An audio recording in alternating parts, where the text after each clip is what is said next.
Testing. Testing. All messages are available. Alright, guys. I am back.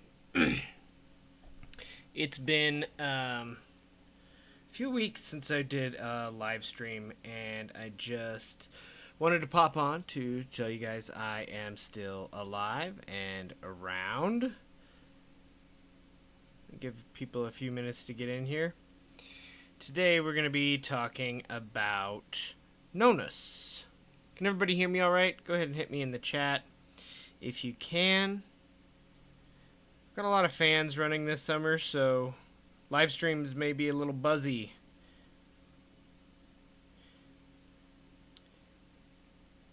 Just pulling up the chat on my phone as well. Okay. Looks like we've got a few people in here. I'm going to get started. Today we're going to talk about Nonnus' Dionysiaca, Book 2. I've got it titled here as the Pagan Gospel. But, you know, there's a lot of weirdness with Nonnus. Is he a pagan? Is he a Christian? We don't really know. We don't really know. But he is presenting for us a very, very intriguing theology within the Dionysiaca. And since we do know that he was also the writer of the paraphrases of John, he knows Christian theology pretty well as well. And so in this today, we're going to be talking about some of the major things that happen within the Dionysiaca. Hey, Christy Love Jones, welcome. Glad you're excited. I'm excited to be back. I've been spending a lot of time over on Substack, so if you've been missing me on the channel here on YouTube, go ahead and check out some of my written content over on Substack, which I do believe is in the channel About page. And so if you're interested in a lot of what I've been putting out on the channel, go check out some of the written stuff there as well. I'll just get started. So today we're going to be talking about salvation as collaboration versus what I like to call rescue theology. You know, the divine is rescuing us from this terrible place in earth or our own terrible original sin. There is a collaborative soteriology happening within Nonnus. We're going to talk about opposition as a sacred catalyst. Opposition meaning when you have a good or a bad duality, it's not necessarily about defeating the evil as much as integrating and moving beyond that. And so we're going to see some of that within the battle that happens with Zeus and Typhoeus. We're going to see the paradox of vulnerability. How vulnerability is a strength in Zeus and in the gods, and allowing this to this chaotic event with Typhoeus to occur. We're going to read a lot of the book 2 as well. Victory is achieved, oddly enough, kind of like heralded by the mother of Apollo. And this kind of sets up for Nonnus some Marian theology that he's playing at here.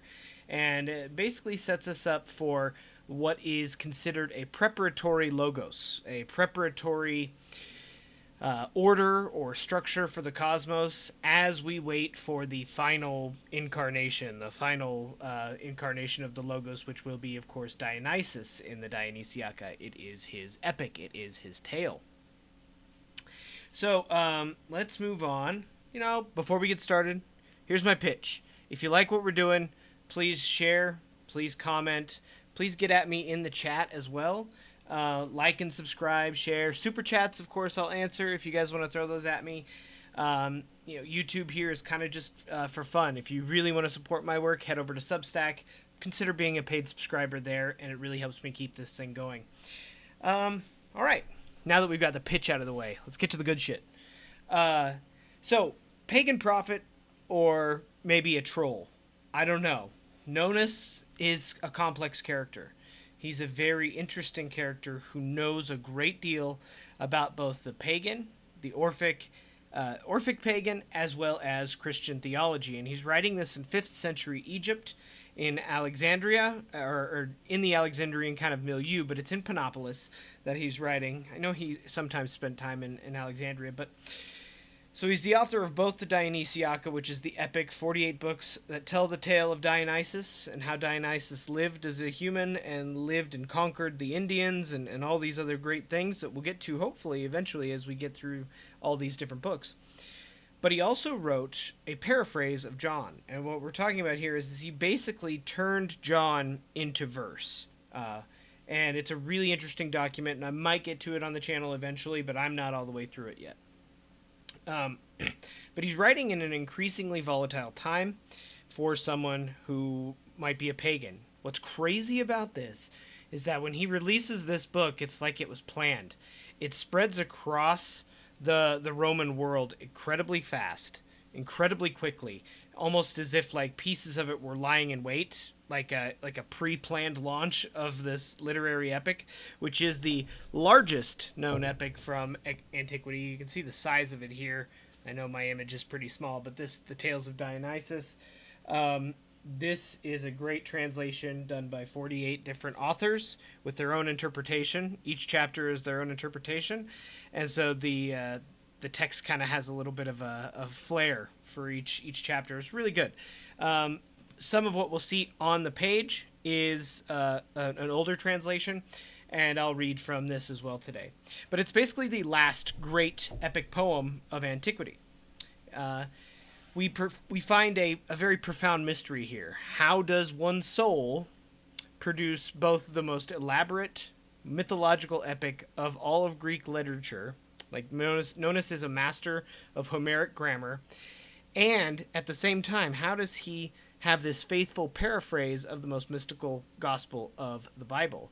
So I don't think we're looking at somebody who's very versatile, literarily speaking, and it points to, I think, a consciousness capable of perceiving the underlying unity between what looks on the outset as disparate wisdom traditions, pagan, Greco-Roman world, and then the Christian world that takes over those next couple of centuries. By the 5th century, Christianity is the imperial tradition. It is the religion of the Greco-Roman world. And so how different we see these traditions was not so different in his time. And so we see that connected here. But I think he embodies a principle of kind of walking both lines. As the old world starts to fade out and this Christian world starts to take over, he recognizes that there's a cosmic drama that needs to be kind of preserved and maybe translated into a different narrative, right? And so what we get out of this book is a lot. So let's backtrack. I have done a video previously on what happens in Book 1 about Zeus and his descent and desire for Europa.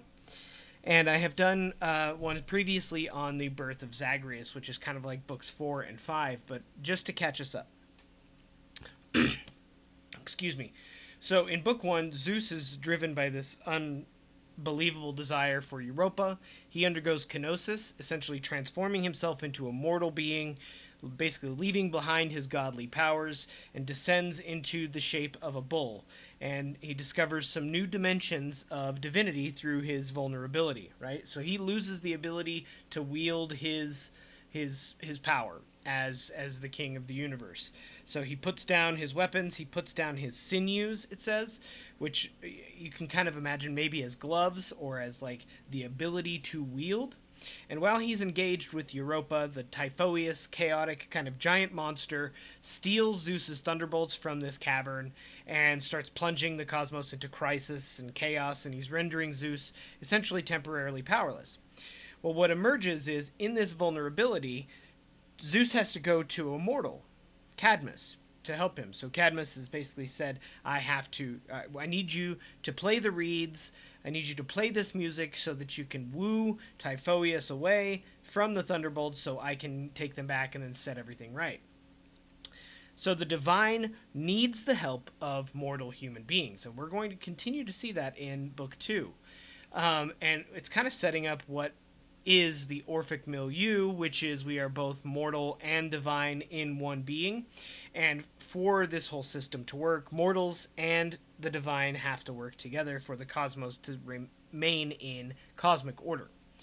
Now, this narrative, I think, highlights how spiritual crises, and apparent powerlessness leads to unprecedented levels of divine-human collaboration, which engenders a kind of authentic creative partnership that we find missing in a lot of what we end up with in what I call rescue theology in the Christian mode, where we are in need of the help of the divine solely and don't have a large part. Now, there is a level of our contribution on the individual level, but in Nonnus it is very pronounced that together both things have to happen. There is no conquering at the end, as we'll see when we compare Revelations to Nonnus here. There's no human element in Revelations of this correction of cosmic chaos. It is a divine correction that is wholly authoritarian and is not dependent on the collaboration of humankind. And so there's a little bit of a different theology coming out in Nonnus. So Book 1 sets the stage. We have this voluntary self-limitation to woo Europa, subsequent reliance on mortal cooperation, and it really shifts from unilateral divine rescue to self-deification, to a reciprocal alignment of the divine and mortal action. And it highlights how we go through phases of chaos and order, and what comes out of those phases of chaos and order is quite simply greater levels of order. So I wanted to share a couple of pieces just to kind of show what we're looking at as we get into this. Revelation 12:7-9 says, "Then a war broke out in heaven. Michael and his angels fought against the dragon. The great dragon was hurled down, that ancient serpent called the devil or Satan," right? Well, in Dionysiaca, we have something kind of similar. This is a taunt that we will get to by Typhoeus, who's basically taunting Zeus as before they get into battle. He says, "Smash the house of Zeus, O my hands. Shake the foundation of the universe. Mix earth with sky and water with fire. Sea with Olympus in a litter of confusion." And there are some really amazing pieces within Nonnus. The ability to weave the language the way that he does is really remarkable. So if you haven't read it, I highly recommend reading it. It's very worth your while. So pick up Tales of Dionysius if you want to know more. But the raw power of these words.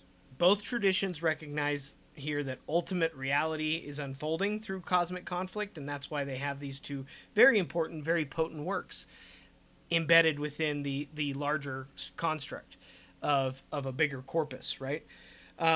Revelation's happening at the end, but in Dionysiaca, the revelation is kind of happening right here, Book 2, right in your face. Before the Savior even comes here, there is a cosmic revelation that must occur.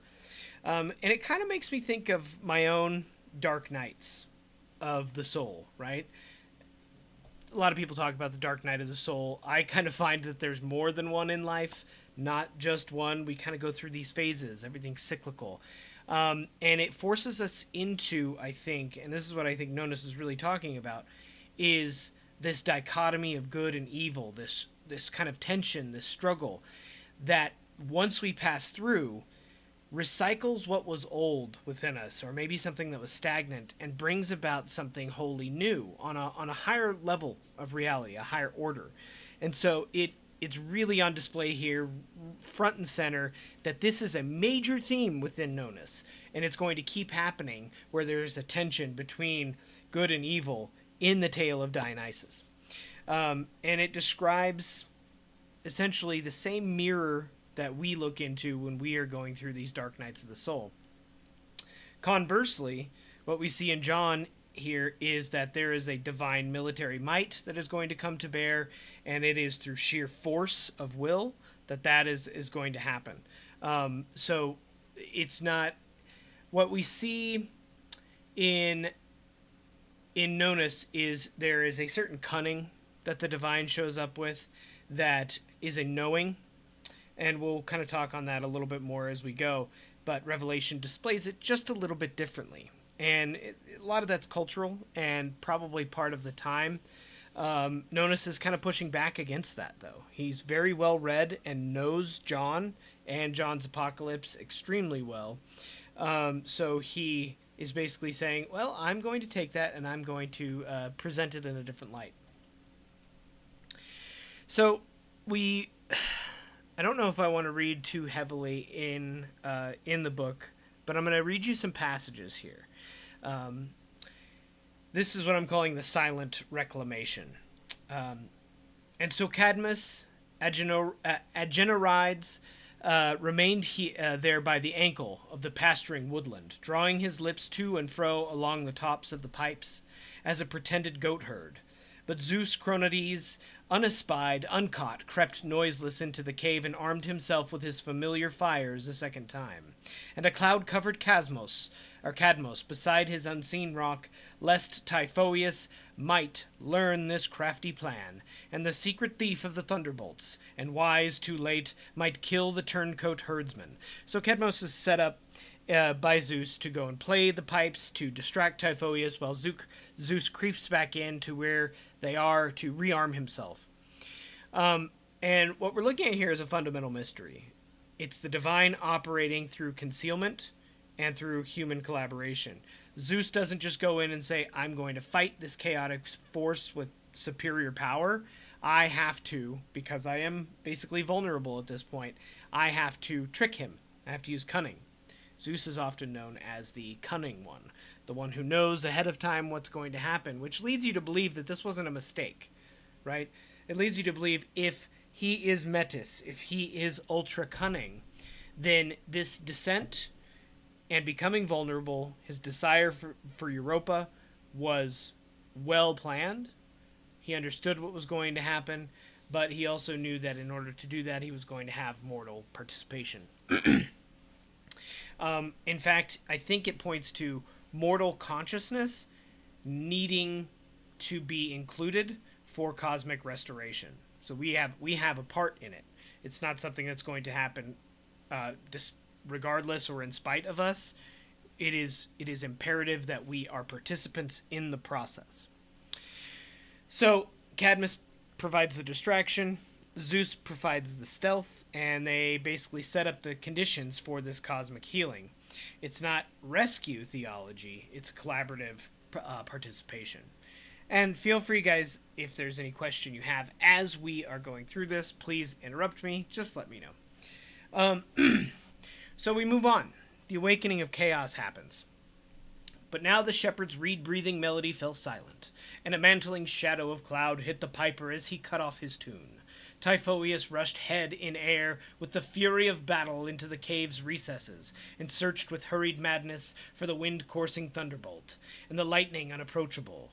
With inquiring foot he chased the fire, shot and gleam of the stolen thunderbolt, and found an empty cave. Too late he learnt the craft-devising schemes of Cronades, and the subtle machinations of Cadmos. Flinging the rocks about, he leapt upon Olympos.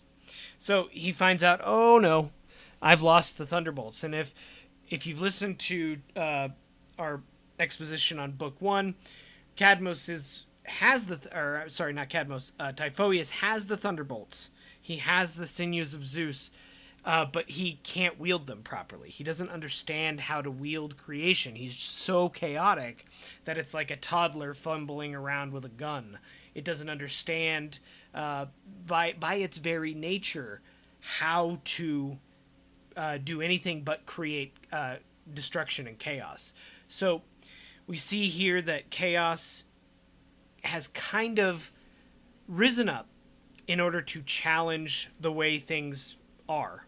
And in this cosmic shakeup, when things have to be put back to order, things are going to be different. We see this a lot in our own history, right?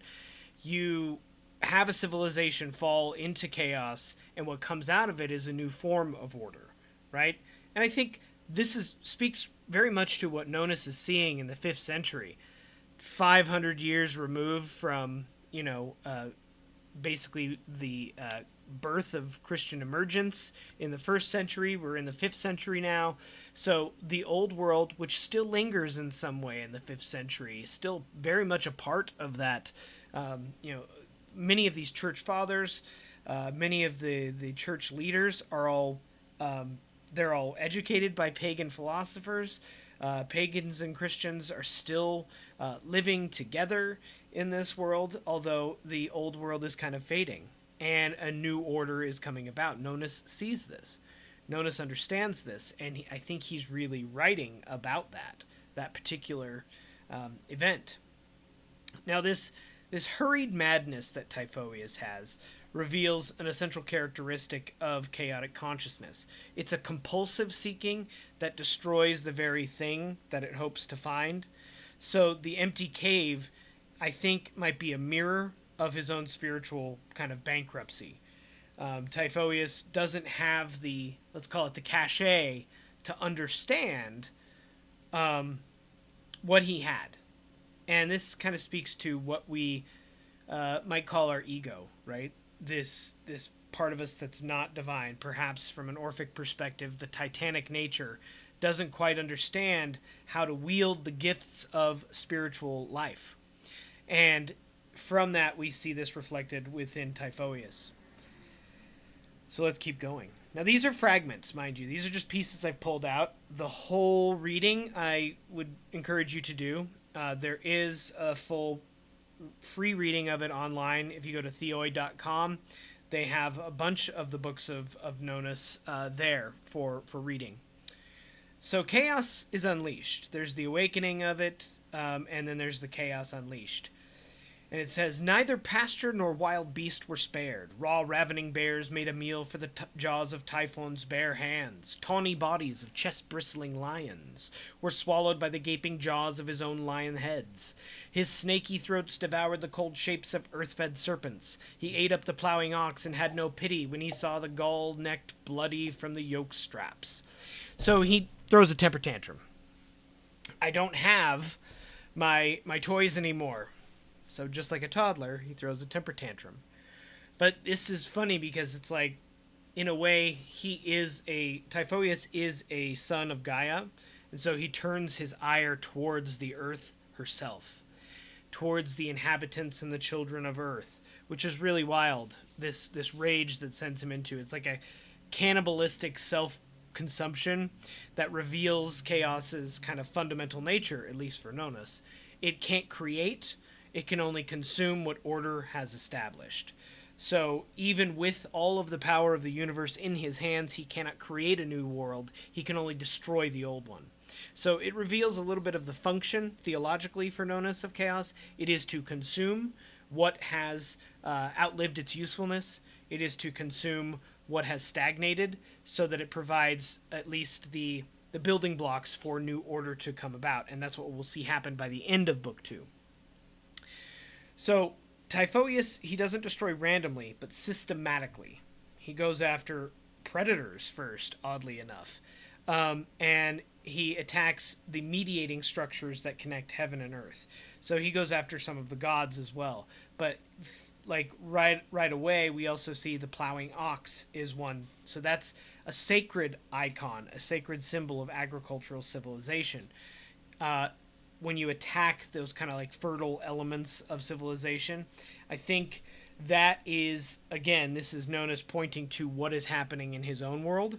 The cycles of the agricultural calendar, although probably still, of course, honored by those in rural communities, I don't think that the spread of the Christian world happened broad spread across rural communities. It was more of an urban development that occurred. But I think he sees that kind of moving forward. He sees that this is where it's going. The old ways of the old symbols, if you will, the plowing ox are being eaten up. So he goes after the weakest pillars of the world, so to speak. The agriculture. If we go after agriculture, then things can't stand, civilizationally speaking. He doesn't go and attack the gods directly. He goes after the the divine influences that reach human consciousness. Okay, so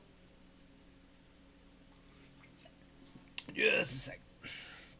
So he's throwing a temper tantrum, but I want to take a second to talk about this idea of rescue theology and collaborative soteriology.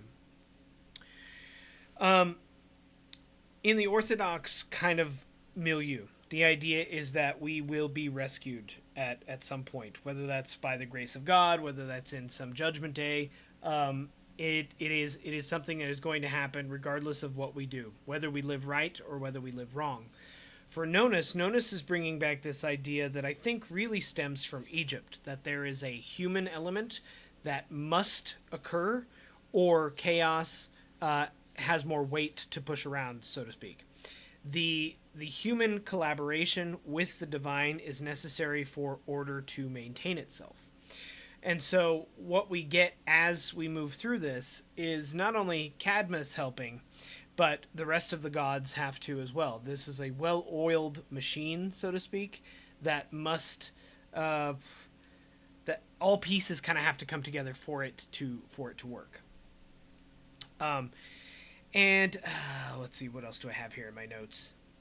So in book 1, we required Cadmus to play the reed flute, which is kind of a musical theurgy. And I think we're seeing Nonnus say, like, we have this music, these ways from the past that helped us connect to the divine, and it helps Zeus reclaim his own power. This is kind of an allusion to our own soul, right? If Zeus is acting as a metaphor for our soul, there is a certain musical theurgy that lulls the lower nature of Typhoeus to sleep so that Zeus can assume the mantle once more. So it's not like Zeus is divinely is showing weakness here. It is a wisdom that Nonnus is trying to impart on us, I think, that authentic transformation requires the conscious collaboration of the divine with the mortal, with our lower and higher natures.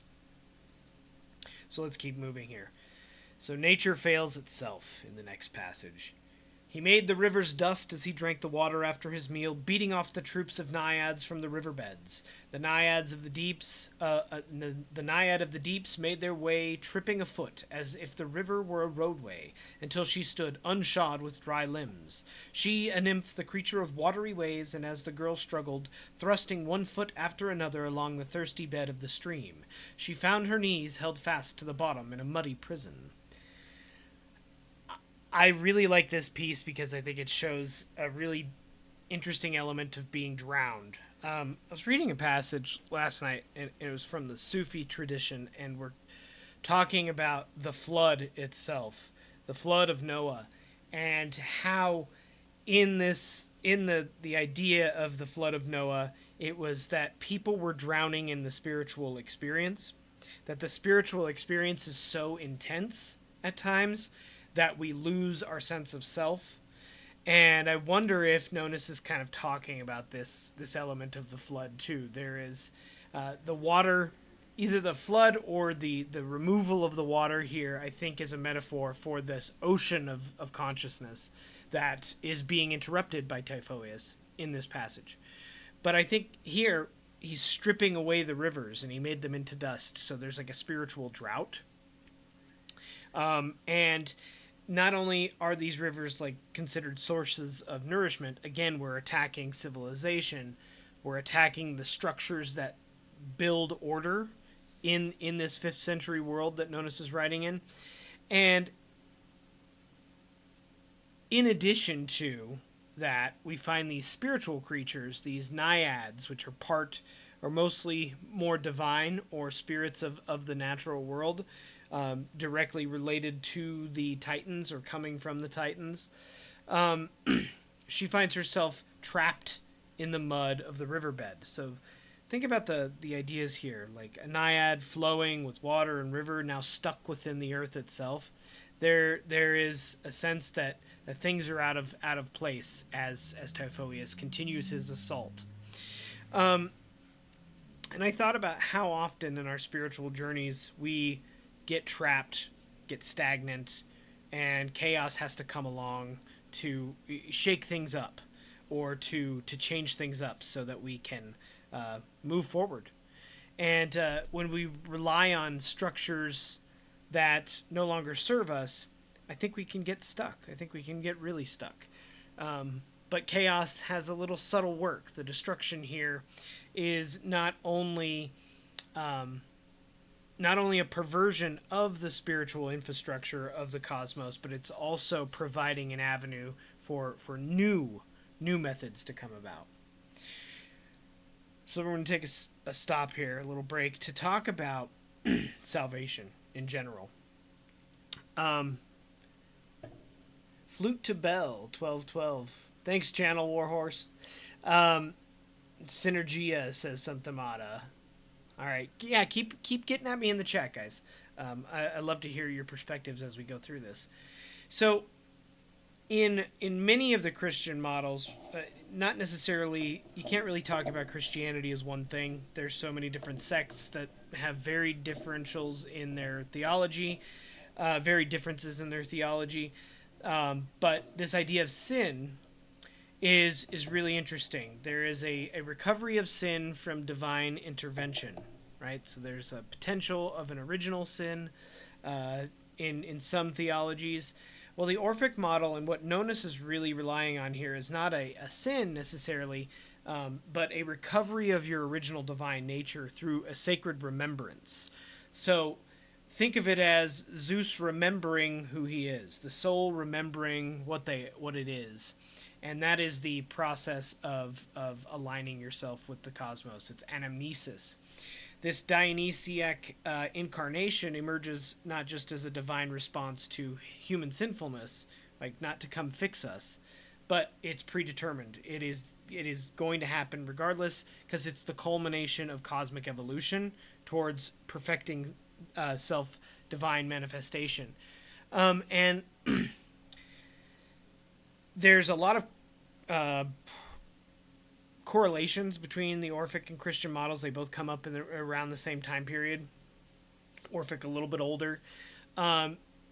This understanding that we require correction of some kind, I think in Nonnus is showing us that we're not fallen, but and requiring some sort of like external salvation, but we have work to do in order to remember. This goes kind of back to Plato. Plato's talking about this is about remembering who we are, and not necessarily about fixing or correcting anything. It is about kind of wiping our perspective clean so that we can understand what we already are. There's nothing wrong with us innately. It's just that our perspective is somewhat stilted. And so we want to kind of show a little bit of the difference here. So as Typhoeus throws his tantrum, the gods kind of stand in awe of this whole thing. And then eventually after this moment of the gods watching this entire thing happen, they get involved, and Zeus gets involved, and there's this epic battle. But this moment in Book 2 is really interesting to me. I call it the Cosmic Vigil. It was night. So like they battle throughout the day, and there's no winner outright. And so at night they stop the battle, which is kind of an allusion to how we see Homer talk about battle in the Iliad between the Trojans and the Greeks. I think that Nonnus is talking across time, or showing us some of that Homeric style. And he says, "It was night. Sentinels stood in line around Olympus and the 7 zones," the 7 planets.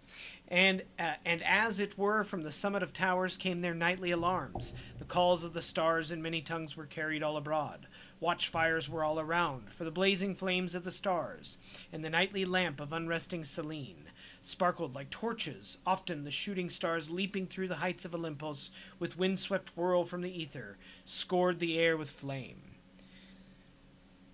There's a lot of that kind of like cosmic warfare imagery within this chapter, and we see it again in Revelation, which of course Nonnus is very well versed in. "I saw heaven standing open, and there before me was a white horse, whose rider is called Faithful and True. With justice he judges and wages war. The armies of heaven were following him, riding on white horses, and dressed in fine linen, white and clean. Coming out of his mouth is a sharp sword, with which to strike down the nations."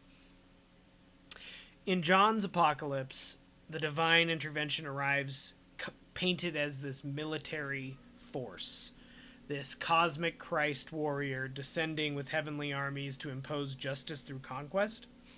And the imagery is very hierarchical, linear. We're coming in, we're going to fix this. But Nonnus's cosmic vigil, it's a little bit different.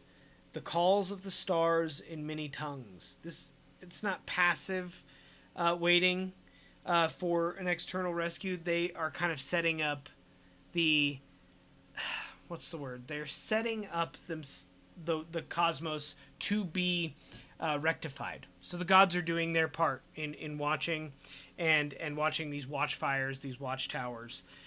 They're sentinels. They are participating. I think it's interesting he talks about the 7 zones, the calls of the stars. Without Zeus, they can't really act against Typhoeus, it seems. That's my inclination anyways. But they are waiting for this this Zeus and Cadmos kind of pair to do their thing. But I think the Nonnus vision, this Orphic vision within Nonnus, suggests consciousness itself, when it's properly aligned, when it's collaborating, we're not receiving protection, but we are actively involved. So it's kind of what we've been talking about the whole time, I think. Okay, we're gonna change directions here, because what's going to happen in the chapter after that moment is that Nonnus or Zeus is going to be victorious, of course, and he's going to install Apollo as the god of order for this time period, until such a time as the proper logos can come about. Now, that proper logos is going to be Dionysus, of course. But before the battle, he has to basically get this blessing from the gods, from a couple of them. Thus, impartial Enyo held equal balance between the two sides, between Zeus and Typhon. There is an equality between order and chaos, a cycle that must occur. Chaos can't be fully annihilated, or things fall apart in this cosmos, in this theology that Nonnus is representing. Revelations talks about the throwing down of Satan and the total conquering of. That's not what occurs here in this cosmic warfare. It is the subjugation of. It is not the destruction of or the creation of a perfect world. It is a returning to balance between the forces of chaos and order, which we have seen pulled wildly out of balance in Book 1, and now it's time to set it right. But within the Orphic mode, there are nesting dolls, what I like to call. Zeus and Typhoeus at this higher order, Apollo and Dionysus as the rational and transformative logos at layer 2, and then at layer 3, of course, us, ourselves, our ego and our spirit, tussling or creating a harmonic or sacred tension that creates balance, right? We're not here to annihilate the ego. We are here to bring it back into balance so that order is run from a specific mode of being. But the Orphics have these layers, right? These divine nesting dolls. At one layer of reality, it's Zeus and Typhoeus. At another layer of reality within the children of Zeus, Apollo and Dionysus. And then, of course, represented again within humankind.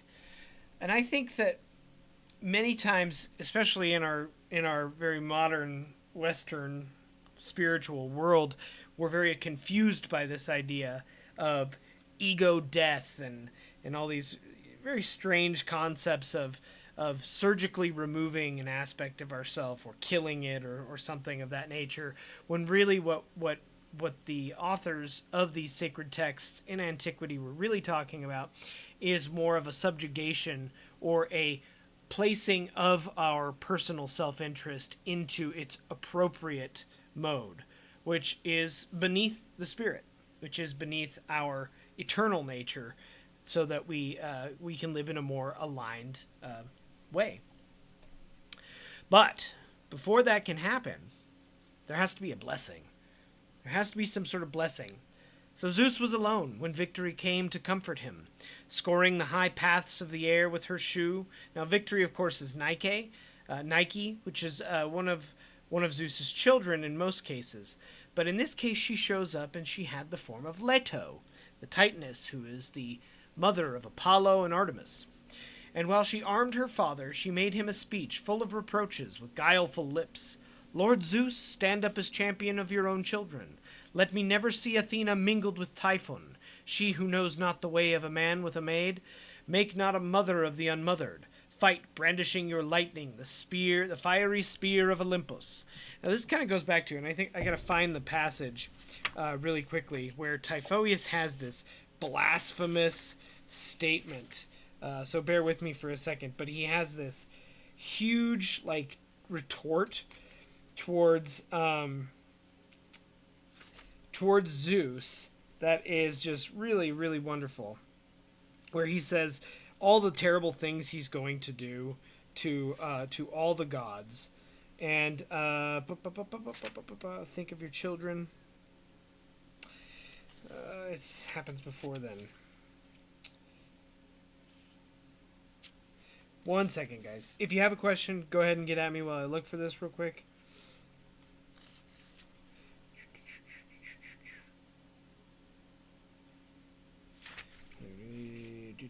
This is a little different. There's also some really interesting battle pieces that I forget if I put in here.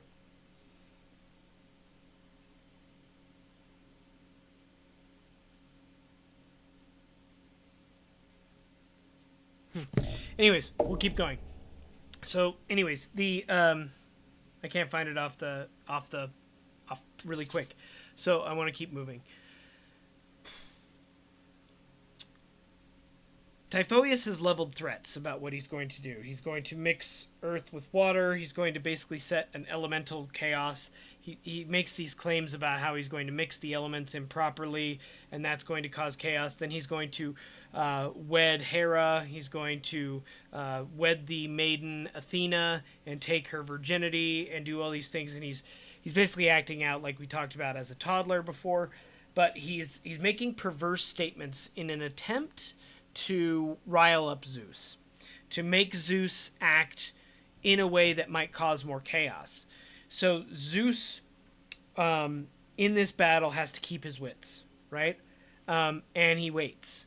And that's why we see that cosmic vigil. Like, the gods are waiting, and Zeus is waiting for the appropriate time to strike. And he's going to level his own kind of rebuttal to Typhoeus in his own way, which is really interesting, and we get to at the end here. But Leto comes to him first, and this is kind of a setup, a foreshadowing of Apollo taking the lead and being the principle of order in the new world that Cadmus is going to set up. And so it's an allusion to what happens way before Christianity. It's an allusion to what happens way before even the Iliad, the Iliad and the Odyssey. Nonnus is writing a prequel, essentially, to the Iliad and the Odyssey. This is what happened way before all that. And before Cadmus can set up this place, a new logos in the place of Zeus has to be created, and that's going to be Apollo. And so this showing up of Leto is very interesting. He's basically saying, here we go. And it harkens to some Marian theology. She comes to him and says, please, you have to do this. I'm submitting myself in some way to you, but you must do this. And it made me think of how Mary was when she got the news in the New Testament of being the mother of the Lord of Christ. And she says, let it be unto me according to your word. So Victory doesn't show up in her normal form as the military conqueror, the sidekick of Zeus. She comes as a mother. And that's interesting because what we're getting at in this book to fight is the birth of a new world. And I think this is what Nonnus is doing. It's a very clever allusion to that. But it's kind of, it's in the midst of this cosmic fight, it's got to pull at the heartstrings a little bit. Victory shows up not as a martial element, but as a mother begging for the children of the gods. Please don't let this happen. And Mary's, her plight is the same. It's unmistakable. And so I think that this challenges our understanding of both the virgin birth and Marian theology, and shows it more of as a kind of a herald for the new way of things. Oh, here it is. Here's part of it. Smash the house of Zeus. O my hands, shake the foundations of the universe, the blessed ones with it. Break the bars of Olympos, self-turning divine. Drag down to the earth the heavenly pillar. Let Atlas be shaken and flee away. Let him throw down the starry vault of Olympos. Fear no more its circling course. Mix earth with sky, water with fire, sea with Olympos in a litter of confusion. We did touch on that in the beginning. But it's very much like Revelation, isn't it? The beast was given a mouth to utter proud words and blasphemies, and to exercise its authority for 42 months. It opened its mouth to blaspheme God and to slander his name and his dwelling place and those who live in heaven. Just like it says here, for 42 months, it's able to open its mouth to blaspheme. Typhoeus does the same thing to all of the gods of Olympos. He says all these terrible things that he's going to do, and Zeus just kind of lets him do it. It's like, okay, get it out. These proud words of verbal defiance against the established order, it doesn't mean anything. Just keep going. When you're done, I'll sit you down. I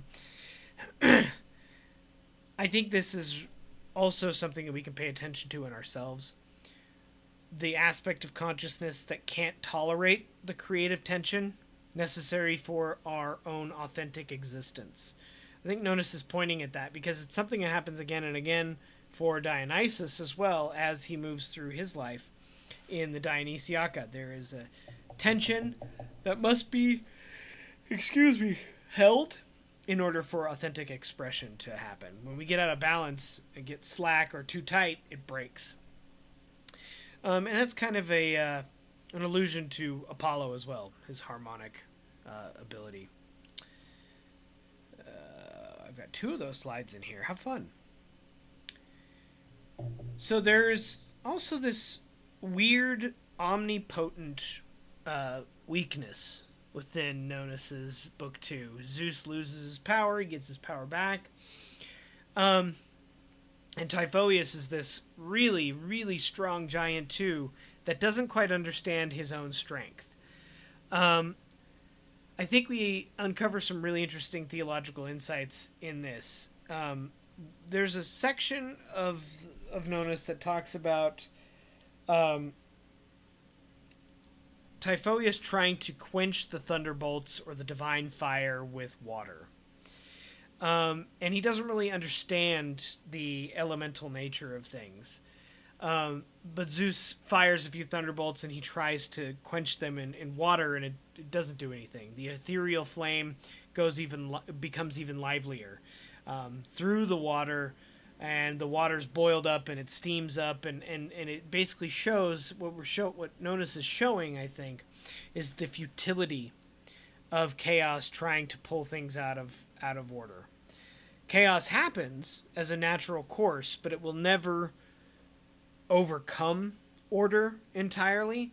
What it does is it causes order, in some case, to reshape itself into something stronger. So each cycle of chaos and order finds new expression, order finds new ways of being that are stronger than they were previously. So Zeus, being this strong thing, is going to generate Apollo. Apollo, being this strong symbol of order, is going to eventually give way to Dionysus. Dionysus eventually going to give way to us, ourselves, and our own inner struggles that we have to have. And it talks about this again as well in Corinthians. For the foolishness of God is wiser than human wisdom, and the weakness of God is stronger than human strength. No matter how strong Typhoeus was, no matter how much knowledge he thought he had, it was no match for the cunning and the strength of Zeus.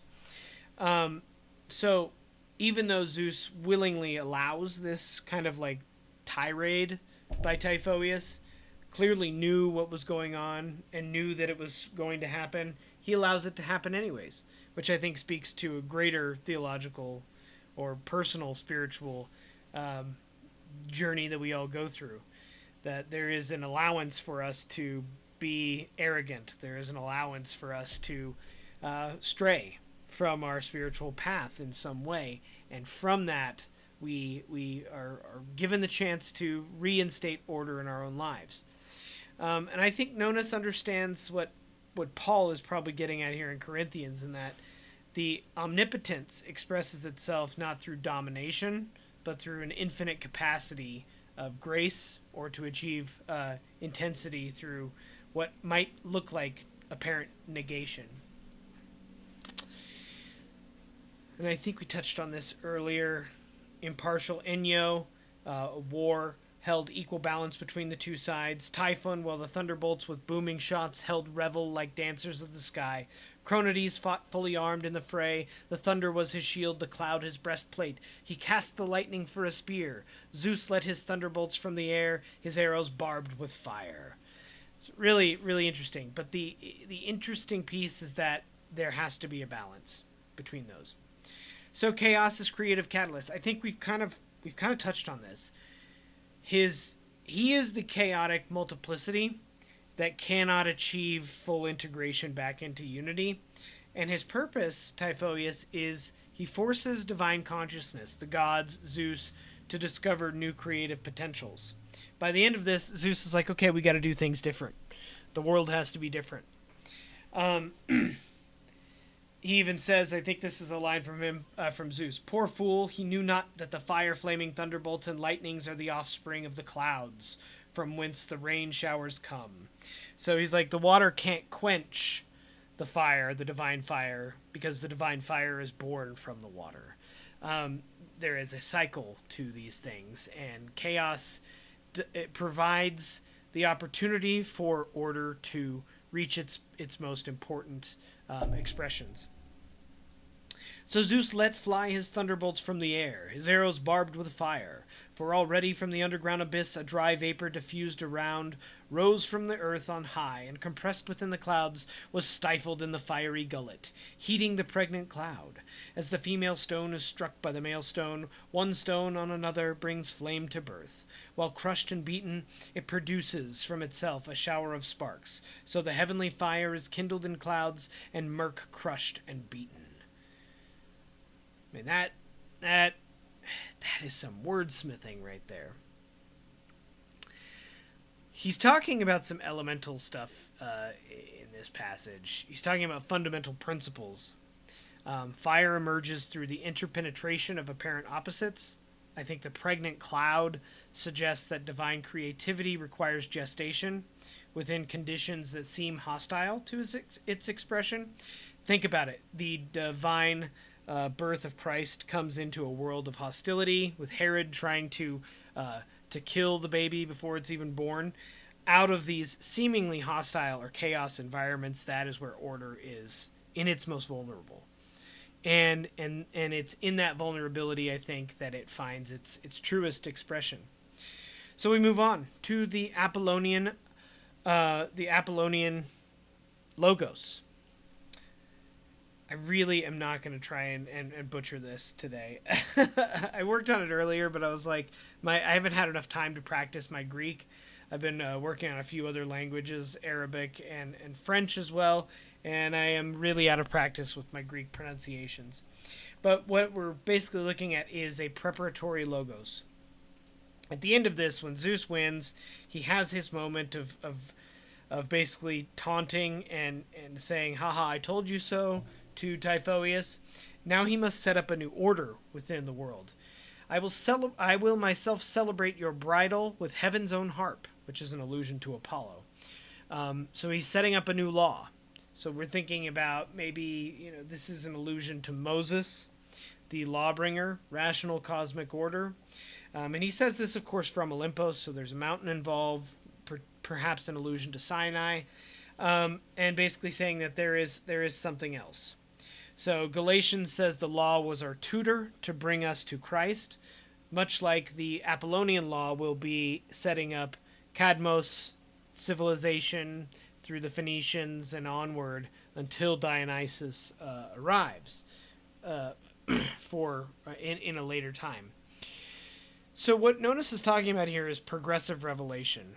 Apollo's reign represents what Christian theology might term the dispensation of natural law, or the revelation of God as a law, which is divine rationality.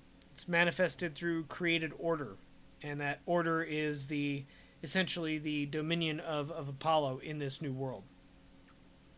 For me, I think it speaks about, again, more of our own personal spiritual journeys. There is an Apollonian consciousness that we have, which is rational, it's order, and because of its order, it's beautiful, and it's unlimitedly, it's ultimately limited to prediction rather than transformation. So it's like, it's the structure of things. But this Apollonian dispensation prepares us for what is going to happen in the next few books, which is the Dionysian revelation. But it can't itself affect radical transformation. Apollo isn't about that. Apollo's energy, Apollo's logos is about structure, and it's a different kind of salvation, but it's temporary, is what I'm getting at. So Typhoeus loses. The many-armed monster hastened to the watery torrents. He intertwined his row of fingers in a living mat, and hollowing his capacious palms, he lifted from the midst of the wintry rivers their water as it came pouring down from the mountains, through these detached parcels of the streams against the lightning. But the ethereal flame blazed with livelier sparks through the water of the torrents, which struck it. The thirsty water boiled and steamed, and its liquid essence dried up in a red-hot mass. Yes, to quench the ethereal fire was the bold giant's plan. Poor fool! He knew not that the fire-flaming thunderbolts and lightnings are the offspring of the clouds from whence the rain showers come. Typhoeus attempts to extinguish divine fire with terrestrial water. He's not recognizing the authentic principles, the divine principles that are being flung at him, essentially. The final revelation here that lightning is born from the very clouds that bring rain articulates, I think, a fundamental principle of coincidentia oppositorum. Apparent opposites reveal themselves as complementary phases within a unified creative process. This is kind of like a microcosm of what we're talking about with Typhoeus as this terrestrial giant and Zeus as this divine fire. It's a microcosm of that. Their tools themselves are mimicking what they're doing on a much grander stage. Nature, who governs the universe and recreates its substance, closed up the gaping rents in Earth's broken surface and sealed once more the bonds of indivisible joinery, those island cliffs. So it's not a new restoration. It's not putting things back to the way that they are.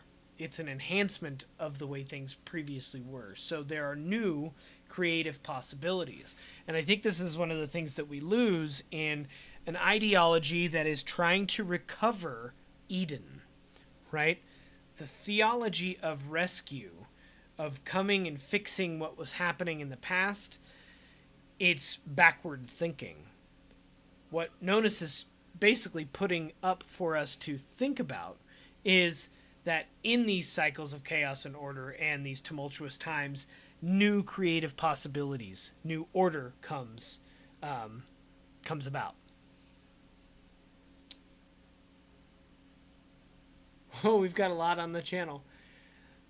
Can we defeat AI truly? That's interesting in consideration. There is an element of chaos that's coming from AI. So that's an interesting question. Divine victory and mockery. So then Cronion, this is a good piece because this is what he says back to Typhoeus. Then Cronion inclined the equally balanced beam of the fight. Down fell Typhoeus' high uplifted frame, drunk with the fiery bolt from heaven, stricken with a war wound of something more than steel, and lay with his back upon the earth, his mother, stretching his snaky limbs in the dust and belching flame. Cronides laughed aloud and taunted him like this: "Son of earth, give place to the sons of heaven, for I with one hand have vanquished your hands 200 strong." So it speaks to the power of the spirit as an element of sovereignty over the material, so within us, when the spirit is properly marshaled, uh, all of the things that we fear about material existence are kind of false in that sense, or they were for show. Zeus is like, this was easy, it's all done. But we see that also in Revelation. But the beast was captured, and with it a false prophet. The two of them were thrown alive into the fiery lake of burning sulfur. The rest were killed with the sword coming out of the mouth of the rider on the horse, and all the birds gorged themselves on their flesh. A little different. There's like a kind of a final ending here for the beast. Typhoeus is more like just re-enveloped by the earth, kind of returned back to its primordial state. I think it's interesting here, though. Zeus's laughter is not cruel mockery, but a divine comedy. It recognizes there's an impossibility of authentic rebellion against reality itself. The giants, I think they're the 200 hands. It's multiplicity that is not integrated. It's quantity without quality. And here we witness a profoundly different expression of divine victory in Nonnus versus the triumph of Revelation. And so Cadmus is enthroned as the king of a new world. He's going to bring new civilization. And Zeus promises him, I will make you good son to Ares, a godson, essentially, and Cytherea. Gods shall be your guest at your wedding feast on earth. So there is a collaboration in this building of the new civilization. A goddess will be the queen of this. Got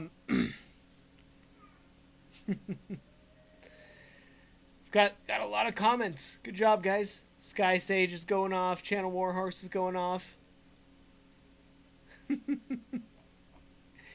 And so in this this collaboration, we see human and divine working together to build a new cosmos. But the Earth still kind of has a pain involved here. The Earth tore her rocky tunic and lay there grieving. Instead of the shears of mourning, she let the winds beat her breast and shear off a coppice for a curl. So she cut the tresses from her forest-covered head as in the month of leaf-shedding. She tore gullies in her cheeks. Earth wailed as her river tears rolled, echoing through the swollen torrents of the hills. So the Earth feels these cycles. The Earth feels these cycles when they happen. What does this mean for us, contemporarily speaking? Salvation is about participation. It's not about waiting for something else to happen. The revelation is right there in front of us every day. What are we going to do to be better ourselves? To participate in the divine rather than to wait for somebody else to save us. And when opposition comes to us, how do we treat it like a creative catalyst instead of an obstacle? Consciousness is collaborative, and we're working with the divine. We're working as a material being that has a spiritual component. It's a collaboration. Ancient wisdom traditions served as perhaps preparation, evolutionarily speaking, for this world that Nonnus is talking about, that came about from it. There's a lot. There's a lot that we could potentially point to. There was quite a bit more. I think ultimately what I'd like to get to is a world beyond this kind of tit-for-tat, pagan, Christian. Nonnus was really good at blending them together to show how similar they really are, the old ways of thinking and the new ways of thinking. And so the question really that I have after reading Book 2 is, how do we participate more consciously in cosmic transformation, regardless of what tradition we're from? Because when we do, then the divine kind of smiles on us and gives us an opportunity. So I had a couple other pieces that I was going to touch on, like just this diagram of here feigns is perfect unity, but as multiplicity explodes out into what we see is the world of creation, Typhoeus, Zeus, Apollo, Dionysus, it just keeps kind of cascading outwards. And that's the Orphic vision of kind of this Orphic nesting dolls that I like to talk about. But I'll open it up to Q&A. If you have any questions about Book 2, if you would like to read Book 2, I highly suggest this copy here by University of Michigan Press. Really amazing, amazing work here by the authors. And it's a great piece to read, before bed. It's poetry. It really speaks to the soul. So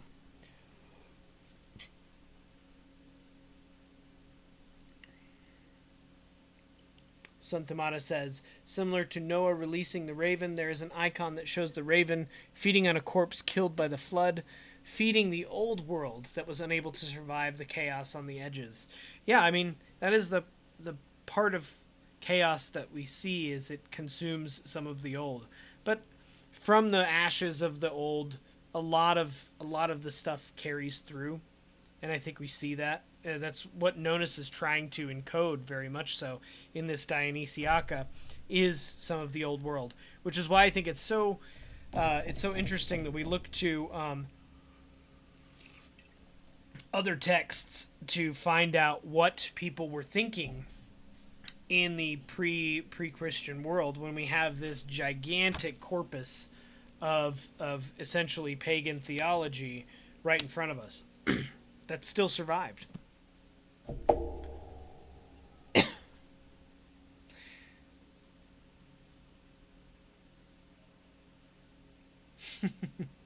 In order to preserve the world, we have to continually make sacrifice to appease the chaos at the edge of reality. Otherwise, things become stagnant, and then the entire world really collapses. That's true. And that's one of the things that I've talked about ad nauseum, is that the idea of sacrifice that we had in antiquity was interrupted in some way. And what came out of that chaotic period was potentially insufficient for the human being in general. And we see those things kind of popping up in our modern world here. There's not sacrifice, it's just taking. It's chaotic taking at this point, instead of a surrender and a sacrifice.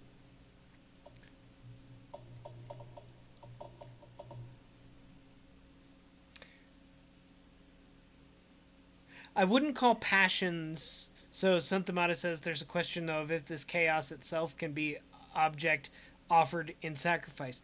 Yes, although I'm going to push back on the other part that you said here. Chaotic passions. I don't think passions are necessarily chaotic. They can potentially pull us out of balance, but on the other side of that, an ecstatic passion, a passion for your ascetic nature, can also pull you too far into stagnant order rather than balance. So I think that I wouldn't call passions by their very nature chaotic, unless, at least not in a negative connotation, if you know what I mean. Like, passion is just a let's call it a notification from the spirit that something needs to be explored. There is no conquering of the passion. I think that basically just leads to repression.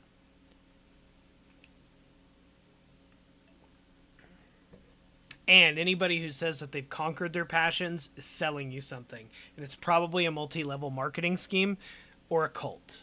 One of the two.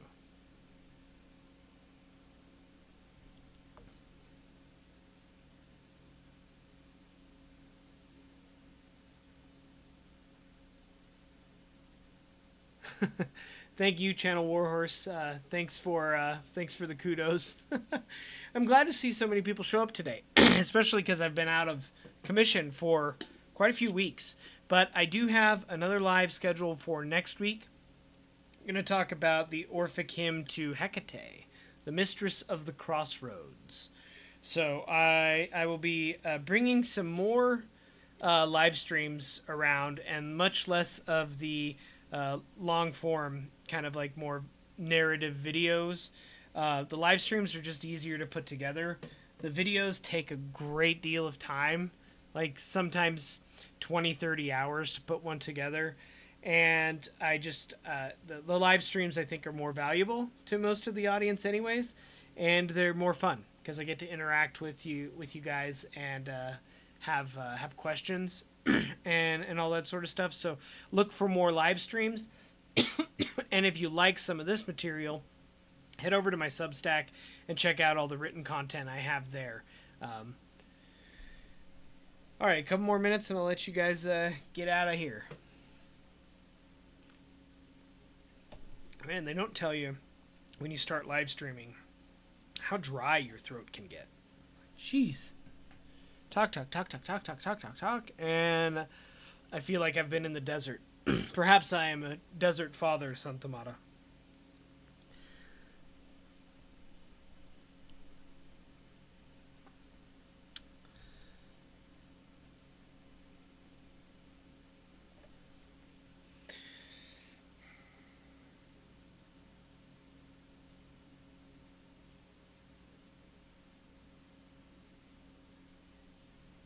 Sky Sage, I was not slayed. I was reborn in Gnostic Christ. Good for you, man. That's awesome. You know, I think if that's what does it for you. Need a longer beard to be a desert father? Probably. Although, you know, I've got long hair. I just got the hair on the wrong part of the head. I've got long hair and not a long beard. If I was going to be a desert father, I guess I have to switch that up. But I wasn't necessarily interested in becoming ascetic anyways.